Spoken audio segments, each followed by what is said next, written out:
ಈಗ ಒಂದು 4 ಜನದ ಮಧ್ಯ ಇರುವಾಗ ಅವರೆಲ್ಲ ಸಿಗರೇಟ್ ಸೇರ್ತಾ ಇರ್ತಾರೆ. ನಾವು ಜೊತೆನಲ್ಲಿ ಸೇರ್ಲಿಲ್ಲ ಅಂದಾಗ ಎಲ್ಲೋ ಒಂದ್ ಕಡೆ ಅವ್ರು ನಮಗೆ ಗೇಲಿ ಮಾಡಿದಾಗ ನಮ್ಮ ಸ್ವಾಭಿಮಾನಕ್ಕೋ ಅಥವಾ ನಮ್ಮ ಸ್ವಗೌರವಕ್ಕೋ ಕುಂದಾಗೋದಿಲ್ವಾ? ಇದನ್ನ ಹೇಗೆ ನಾವು ಹ್ಯಾಂಡಲ್ ಮಾಡ್ಬೇಕು? ಹೇಗೆ ಯಾವ ರೀತಿ ನಾವು ಇದನ್ನ ತೆಗೆದುಕೊಂಡು ಹೋಗ್ಬೇಕಾಗ್ಬೋದು? ಒಳ್ಳೆ ಪ್ರಶ್ನೆ. ಈ ತರ ಒಟ್ಟಿಗೆ ಇದ್ದಾಗ ನಾವು ಸೇರಿದ್ದೇವೆ ಅದು ಆಗಲ್ವಾ, ನಾವು ಸಂಘದಿಂದ ಹೊರಗೆ ಬರ್ತೀವ ಅಂತ ಒಂದು ಇದು ಆಂತರಿಕವಾಗಿ ಆಗಿರ್ತಕ್ಕಂಥ ಒಂದು ಕುಂದಾಗ ಪರಿವರ್ತನೆ ಆಗಿದೆ.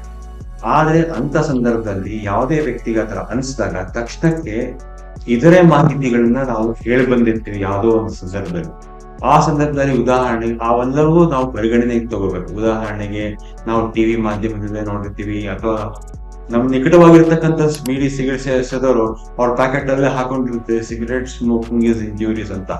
ಆ ಒಂದು ಚಿತ್ರಣ ನಾವು ಎಲ್ಲೋ ಒಂದ್ ಕಡೆ ನೋಡ್ತೀವಿ. ಅದನ್ನ ನಾವು ಮರುಕಳಿಸಿ ಅದನ್ನ ನಮ್ಮ ಮನಸ್ಸಲ್ಲೇ ಚರ್ಚೆಗೆ ಒಳಪಟ್ಟು ಸರಿ ತಪ್ಪುಗಳ ತೋಲನ ಮಾಡಿಕೊಂಡು ನಾವು ಆಗ ಸರಿಯಾದ ರೀತಿಯಲ್ಲಿ ನಿರ್ಧಾರ ತಗೊಂಡ್ರೆ ಆವಾಗ ಈ ಚಟಕ್ಕೆ ಹೋಗುವಂತ ಸಾಧ್ಯತೆ ಕಡಿಮೆ ಆಗುತ್ತೆ.